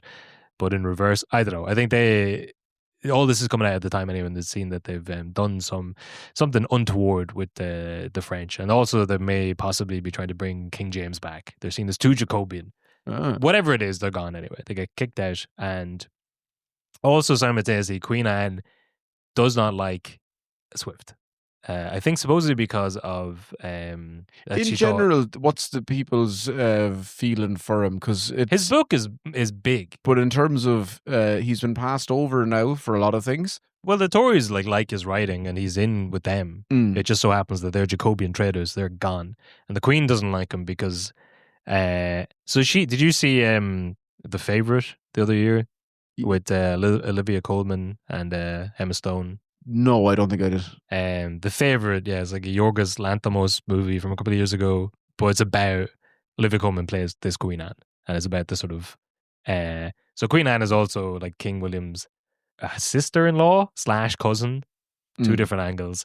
When he dies after falling off the horse, she becomes queen, but she also doesn't marry and doesn't have any heirs.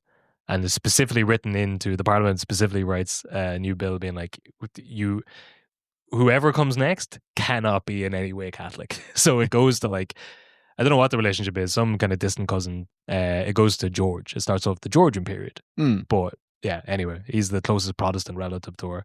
But at the time, she's in charge, and she does not like A Tale of a Tub. She thinks it's blasphemous.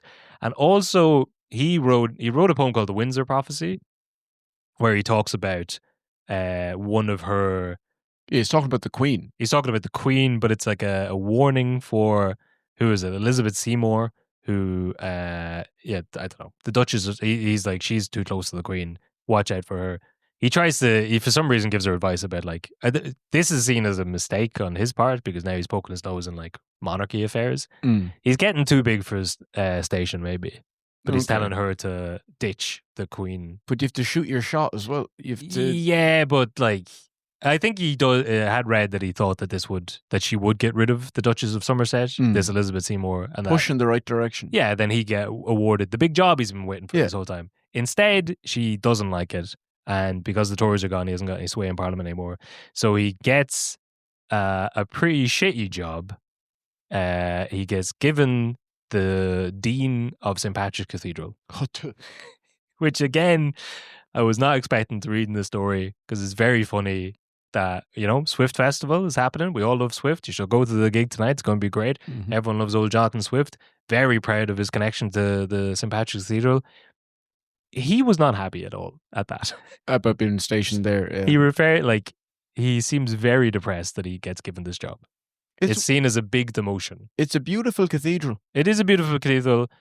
Queen Anne says that she would have stopped him even getting that if she could. But this is like, he's got enough sway that they get him this. But this is in no way what he wants. First of all, again, he's being sent back to Ireland, which he's not happy about. We'll get to the period where he becomes the big Irish hero. Jonathan, if you could do anything, what would you like to do? If you could retire now, what would you like to do? Anything but the boat. Yeah. Anything but St. Patrick's Cathedral. I don't know why you're doing the Wire and the Sopranos voice, but I got where you were going there. Jimmy, they came to me, they said, where do you not want to go? I thought it was helping you out. So he's stuck. He's back to Dublin now. So I think shortly after this, again, this is a connection, I guess. Any monarch that crosses him does die very shortly afterwards. So Queen Anne dies and the succession moves to George, starting off the Georgian period. Conspiracy? Maybe.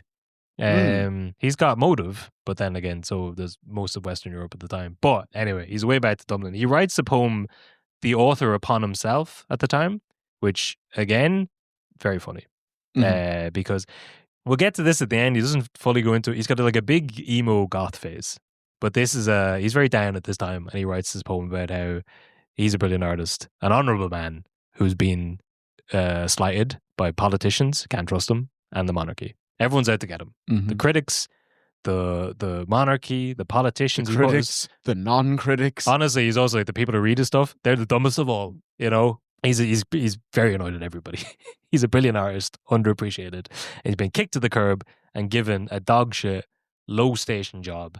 So he heads back now. He's back in Dublin. He's sad, but at least he gets to see his old pal Stella again. So they're hanging out, which is good until the other Esther, Vanessa, follows Swift over to Dublin. And now you've got a Three's Company situation, which I guess I'm going to assume that was an accurate reference. I've never seen the show. I didn't know he wrote that. They are all living in Ireland. So Vanessa goes to Selbridge Abbey, which is like, I don't care, her dad had the manor there. Yeah. So she's living in Kildare. The other two are living in Dublin, and tensions are high. So high that there's a theory he marries Stella in 1716. Non-secret Stella, secretly. So his possible... The one that he maybe... The first one. Yeah. So the one that he met when she was 8, maybe, or maybe 14, who's always been in his life. It was maybe his sister. That there's a rumor that he may have secretly married her instead of just marrying her in public. For what reason? There's a whole lot of... I watched the documentary. A lot of scholars are talking about. Some of them are like, no, she was too low born for him. It would have been improper. He's the dean of the... I think he is in a high position now as he's the head of he's the dean of St. Patrick's Cathedral. And Stella is maybe insane. Fair enough. And maybe... But he doesn't want to publicly do anything with Vanessa because it would annoy... Or he does have some fondness for her. Stella. She has access to scissors. Yes, and she knows where all the bodies are buried. Or maybe she's his sister and the whole thing. He doesn't... I don't know. There's no definitive answer for it, and a lot of it's just theories. So his good friend Thomas Sheridan says that they got married in 1716, but you've got like Swift's housekeeper and Rebecca Dingley, who was Stella's friend who came over. Yeah. They say no, not at all, never happened. But they would also, all three of those could be lying for any reason. So there's no proof either way. So you can just decide whatever you want to decide. But it does line up with that Vanessa comes over, Stella's annoyed, and so secret marriage. Maybe to keep her happy. Yeah, that again. That's what all women want, to be secretly married in shameful, shameful matrimony. But now we're getting into what we would refer to as his patriot years. Mm-hmm. This is why people like him in Ireland, I guess. He's stuck in Dublin. He wasn't happy with the job, but you know what? He puts a smile on, he goes in, does the work in front of him, starts to like it. And in his pastime, he starts writing a lot of shit about the British. Yes, behind their back, yeah. No, very much in their face. But he's not using his name. Yeah, so this is a weird, and who knows how true this is, but he's not using his name, but in a way, supposedly, that everyone knows who it is. But that he's getting away with, because his publishers get sued for the stuff he puts out. Yeah. So it's maybe him avoiding getting sued himself. They get sued for publishing this stuff, so him writing it would be worse. But he's writing it under pseudonyms, but everyone knows it's him, supposedly. Sonnet and Gift. Yes, but this is the first big one, I guess, 1720s. We referenced this in the Dev episode, maybe. He's pushing a boycott on British goods. In the 1720s, he has his famous line, burn everything British, but they're coal. Go Irish, buy local, fuck the Brits. Now, what he actually says is much more flowery. I think the excerpt is, I heard the late Archbishop of Tuam mention a pleasant observation of somebody's, that Ireland would never be happy till a law were made for burning everything that came from England, except their people and their coals. So someone punched it up in the... it needs an editor. Yeah, 200 years or so. But he's pushing for boycotts and stuff. Then there's a famous series of the Drapier letters, 1724. The 7 letters he writes about. Again, this is some scandal that a lot of the satire is written about scandals that don't really make it into the annals of history. But they're trying to bring in a new copper coin for Ireland. Yes, which is he's annoyed at, and they've given it to a fella who has ties to the British government. Yes, and everyone expects him to do a really shit job. Yes, with minting the coins, because he's going to use terrible copper or whatever metal you use, and just to save money, and we'll have an inferior form of currency. Yes, just so that lad can save, ironically, a book. A lot of it's William Wood is his name. He's like a big English businessman, and he's gotten the job. But Swift and how'd you make your fortune? Pennies. 1 penny at a time. But Swift and a lot of other people say that they see this as the British interfering with the Irish economy, and that Ireland should be treated more like a separate kingdom and less like a colony. So they're very annoyed at this, and he writes a series of letters signed as MB Draper, talking about how this is a bad thing. And this is where his printer gets sued. Edward Waters gets sued for putting this stuff out for libel, although that case, it goes to a jury and then gets dropped off, at which point now Swift is really annoyed at the Irish judiciary system. He's going after the judges. He's going after the whole bloody system. The Lord Lieutenant offers a reward of £300 if the author can be found. No one ever claims it. But everyone knows. But everyone knows it's supposedly. Him. So I don't know how much this stuff adds up, but this is him. Eventually, because that's just a character of. He plays a local, like a middle class draper. Yeah, who's seeing that's the middle class is getting squeezed. This fucking budget's a joke. You know what you can do? Fuck off to wherever I'll have you. Yeah, Good luck finding a. Oh yeah, yeah. Don't let the door hit you on your way out to the Central Monetary Fund. But they do it anyway. All their cripping and moaning. They get rid of the wood scheme, so they keep the old coins, I guess. So the success of victory for satirical writing. But in the middle of all this, Vanessa dies at 35. Yes, so she how. I can't remember, was she breast cancer or I'm not sure, but she'd written a couple of different iterations of her will, and she got rid of the one that left stuff to Swift, and left it to George Berkeley, and who had written out the story because it's already too long, but yeah, they went to school together and college together, and he's a big contemporary, but she wouldn't have known him, but she leaves the money to him and someone else instead of to Swift, because Swift's in the doghouse now. Because of whatever's going on between the three of them. Yeah. Vanessa, Stella, and Swift. But now Vanessa's out of the way. Stella's happy. Stella's back. Yeah. Yeah. But anyway, 1726, this is it. The big one, hot off the heels of him being the satirist that brought down the wood penny scheme or whatever the hell. He writes the big one. This is the one that puts him on the map. Travels into several remote nations of the world in 4 parts by Lemuel Gulliver, first a surgeon and then a captain of several ships. Yeah. Catchy title, put it on the shelves. Edited it later on down to Gulliver's Travels. Don't even think it was ever, just that's what people know it as now. Because, yeah, books back then just had longer titles. Yeah, he was bad at titling things. He was bad at titling things. But this is it. Gulliver's Travels. It's a big hit. And when I was talking about how the Tories did a secret, maybe illegal treaty with the French, the Treaty of Utrecht, and they stopped the war, but they didn't do it in a very becoming fashion, perhaps, a little underhanded, but they got the job done. That is where, supposedly, the scene you'll best remember from the 2010 version of Gulliver's Travels, where Jack Black drops his trousers and pisses on Billy Connolly and James Corden to put out a fire. Maybe he doesn't do it by the book, but you're going to argue it gets results. Saves those two men's lives. I realize that's a sentence that if you haven't seen that movie, feel that it sounds like I made it up.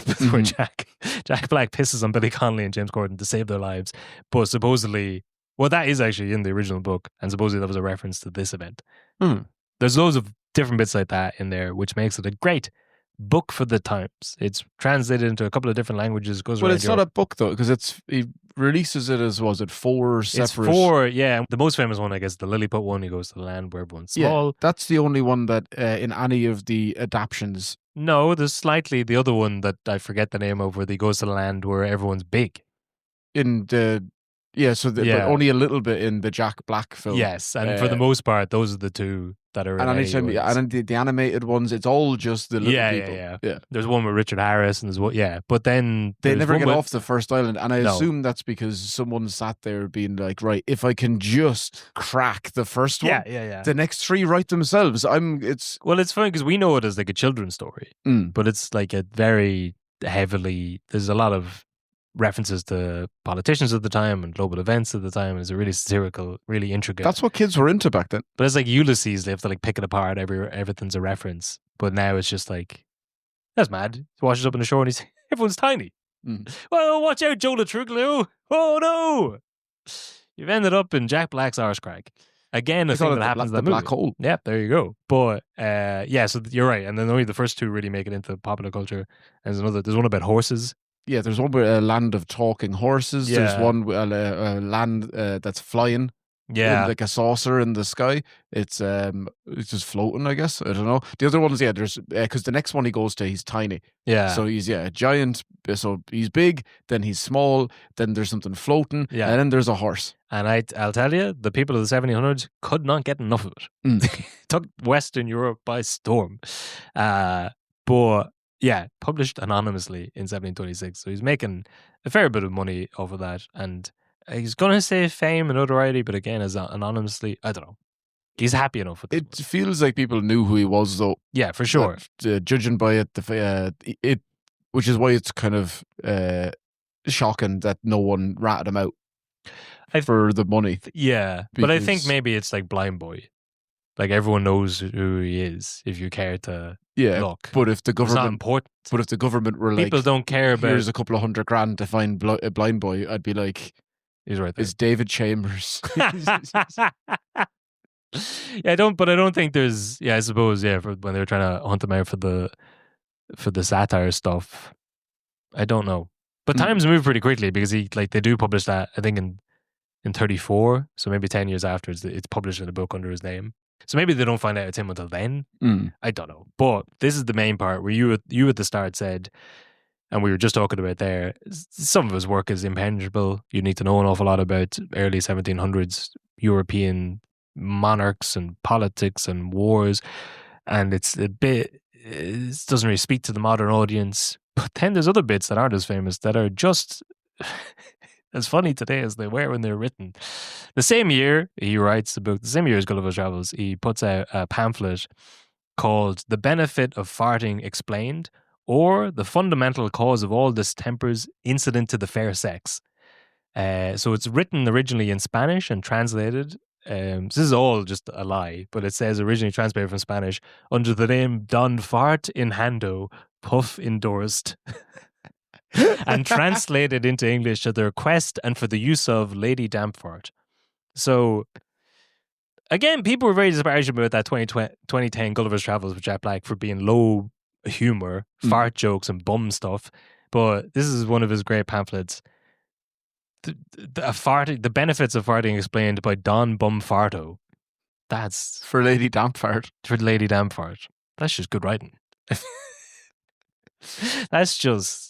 Yeah, so he puts that out under a fake, and that's another of his fake names. And the whole thing is just full of fart puns. And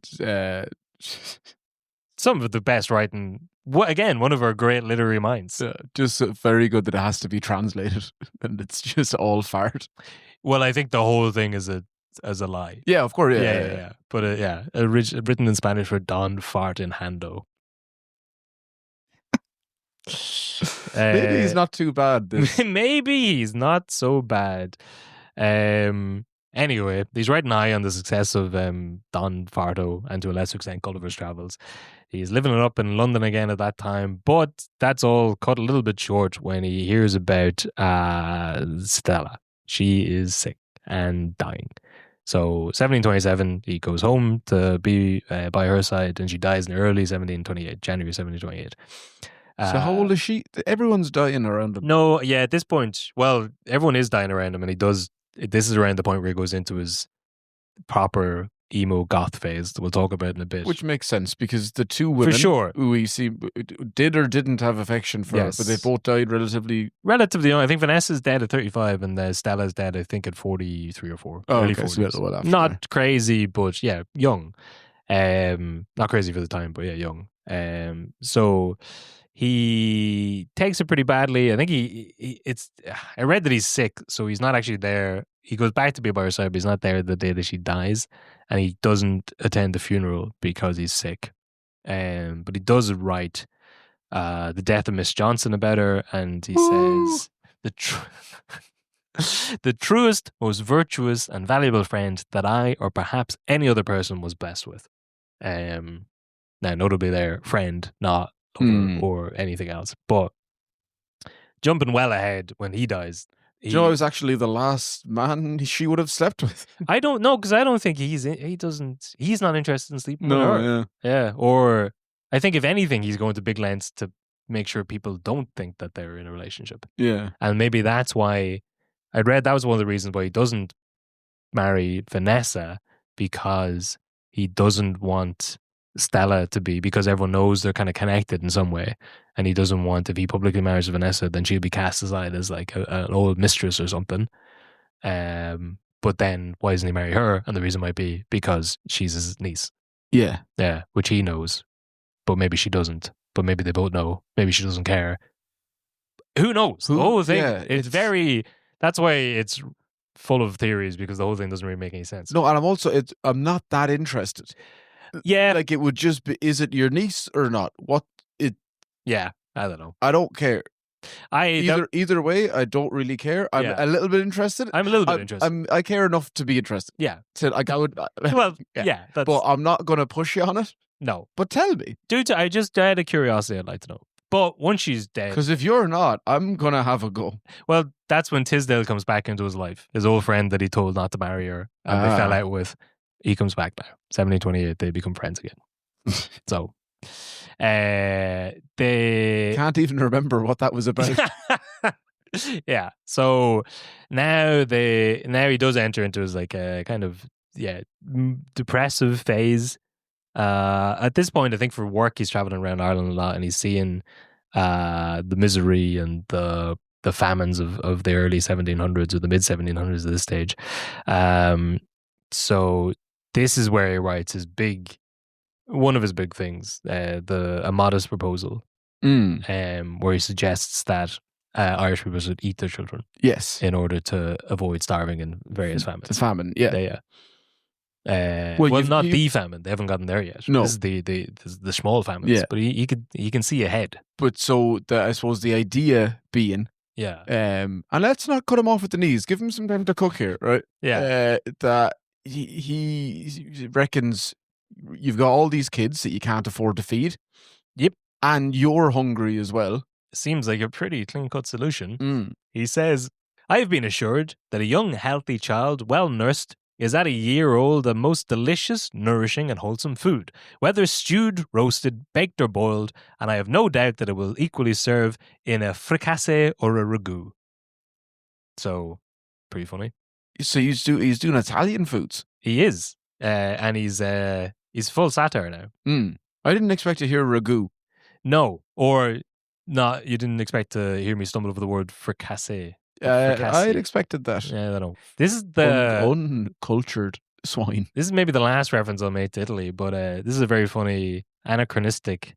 Like the tomato's native to actually it's the exact same as us and potatoes. They're both native to South America, so they would have only been. They're both heavily associated with Ireland and Italy. They would have only ever made it over after the transatlantic trade. Yeah. So that's just kind of funny. Mm-hmm. All the pictures you see of Leonardo da Vinci eating the big spaghetti bolognese, false.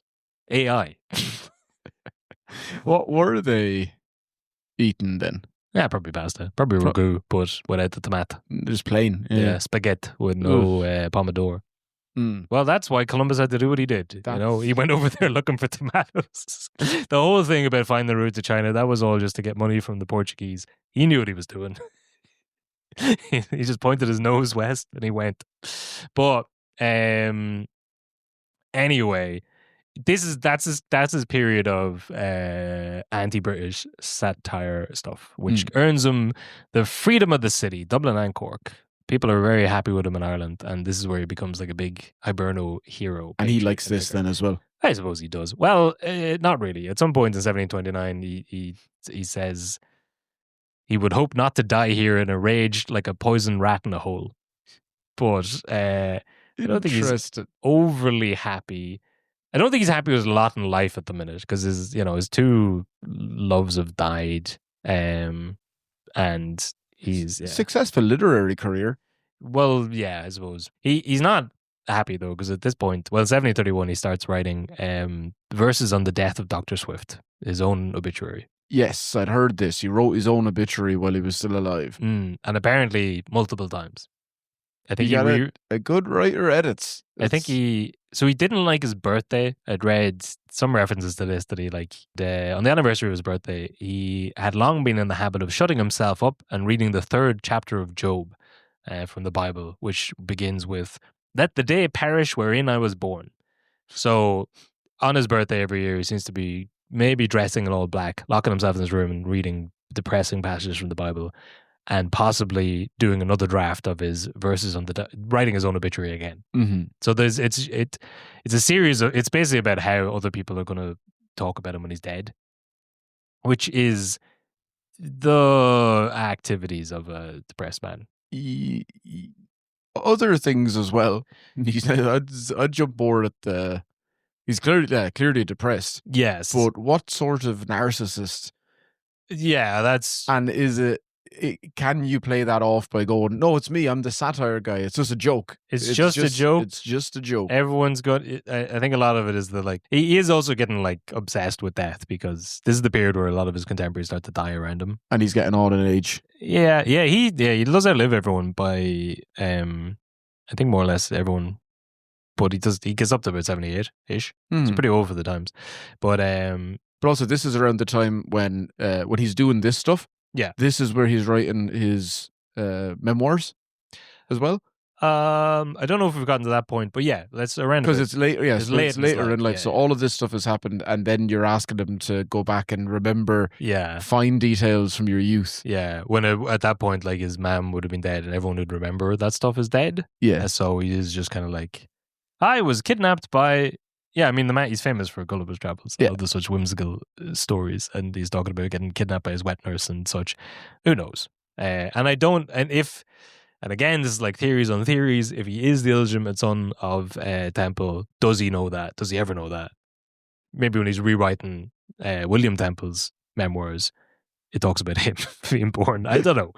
But there's another interesting, 1732, he writes, The Lady's Dressing Room, which is a poem that people point to as proof that he's misogynistic. I think it's kind of funny. The poem, the premise of the poem is that you've got a young lover, Strephon.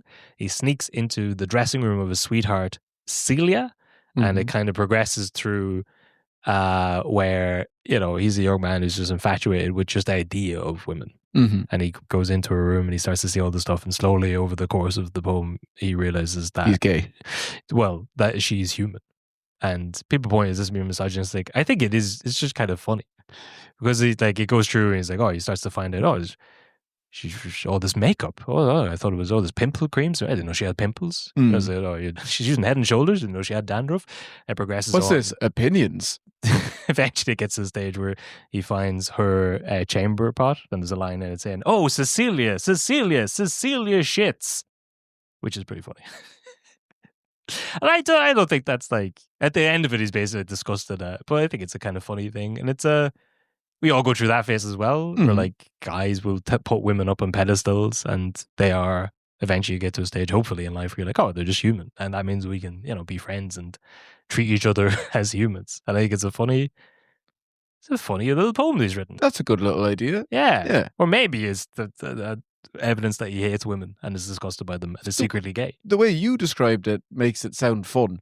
Yes. Yeah. Now, the way you surmised it there at the end made it sound bad. Yeah. And you can go either way. I mean, sounds like he did. Yeah. There's been many theses written about the poem, whereas I've just looked at different bits of it and went, that's funny. That's a funny thing. So, listen to me or listen to all of the many people with doctorates who've written about this, whatever the hell you want. Either way, it's a poem he wrote. Or just go back and read the Dr. Bumfardo. Yeah, I was going to say, wait till Dr. Bumfardo hears about this. Cecilia shits. Yeah, just good old, scatological humor. But, so hot on the heels of that, or, not even, because he's publishing stuff the whole time under different names. But in 1734, the collection of those letters from about a decade previous, the Drapier's letters, get published.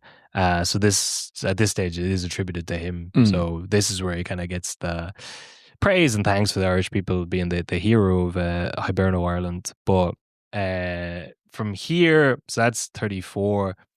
Now is kind of the depressive state is progressing. A lot of his friends are dying. Contemporaries start to die. He himself has a stroke in 1942, which of genius. I don't think he knows it's a stroke, people aren't really sure what it is, I suppose. And something happens to him. He doesn't speak for a year. And in his writings and in the stuff he's talking about leading up to this, he's very worried about his own death, but also maybe more so about going insane before dying and losing his kind of functions. Which again, going back to all the way at the start of the story, where he has so to quell any fears of that, I'll just become a mute for a year. I think he is kind of, but he's got a lot of, remember the stuff with the vertigo and that's undiagnosed. I don't know that that's Meniere's disease, and he just feels like it's a madness in him, and he's worried about losing his mind, and maybe the worry about it is making him kind of go a bit mental at this stage. And also people say later it's like onset, he's going senile by this stage because he is getting kind of old. But all this stuff basically leads to his friends. So there's a thing from William Durant, basically, he writes about him.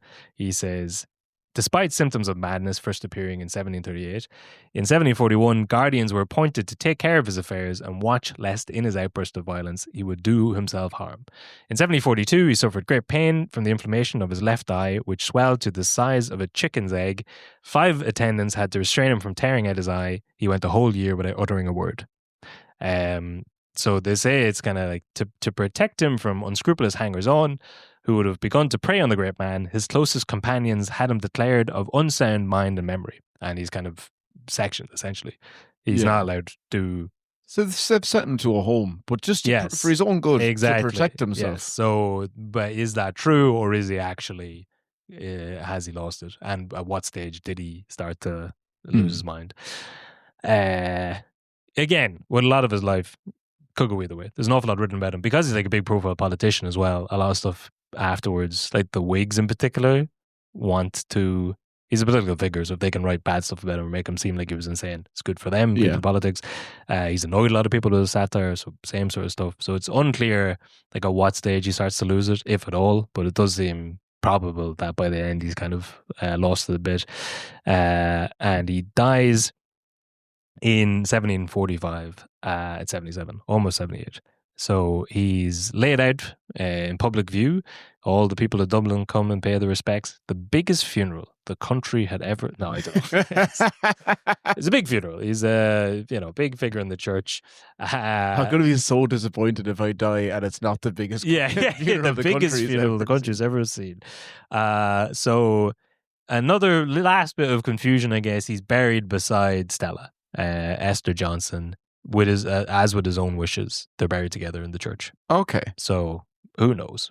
That's very odd. It is very odd. So again, you can kind of see maybe some of the other stuff. He's trying to hide their relationship. He doesn't want to make it public. But then they're buried together in the church where he's the dean, or he had been the dean. I think he is the dean until he dies, actually. Right. So that it has to be. I don't know. In a way, because of the fact that he's friend. He wouldn't let him see her. Yeah, but maybe his friend's a bad friend. Yeah, but then or a good lad for hanging around, but bad for his sister. But then would she have had any other quarters over the years? Maybe it's just him. I don't know. Well, then if that was the case that no one was ever coming for this one, and then your buddy stepped up, he's like, "I'll marry her." Yeah, and you're the only person ever, and he's like, "No." Yep. Still, it comes across very. Sometimes you land in a country and everyone's teeny tiny, and then you go to another country and my God, everyone's huge. Who knows? But he's dead now, and this is his famous... I take it back. I want to know. I do. It is interesting. Yeah. I was the same as well. I was watching this and I was like, I don't really care about...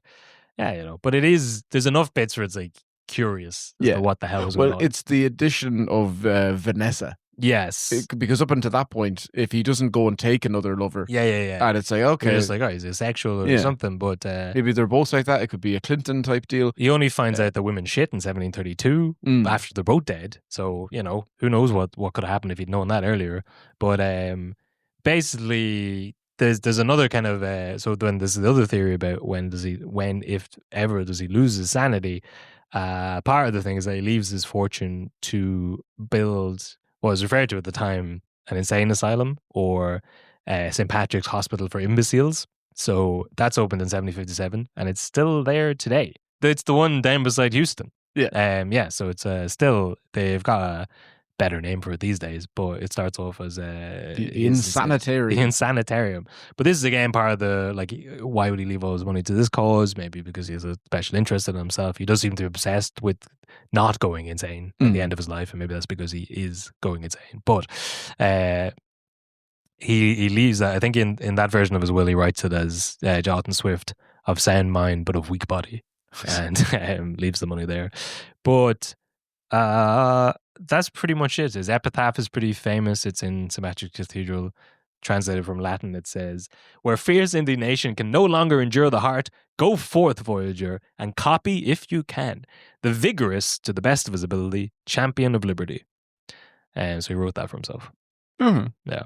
But that is pretty much it. I think some stuff that Oscar Wilde's dad writes. Listen, there's loads of stuff that everyone writes about him for all the rest of the eternity. Big figure. I think Yeats helps sort of put him into the pantheon of Irish writers. There's a bit of a revival from through Yeats, but yeah, writes an awful lot of stuff. Very influential at his time. Lots of people really like it now, and you should come see us do the show in Workman's later on, and we'll tell you all about his satire. Yeah, because we'll be and not just his satire, we'll be doing other bits of Irish history with the king of satire himself, Peter McGann. Liam Nugent. Yes, Liam Nugent. Yeah. Swift went after the church, the state, monarchy, and McGann, he's going after Joe.ie, Instagram influencers, and the church. The church. Yeah, and the monarchy. But right. I've got to run to Workman's right now, actually. But good luck. Go to Swift, great festival, and see you later. See you later on Chapter. This show is part of the Head Stuff Podcast Network.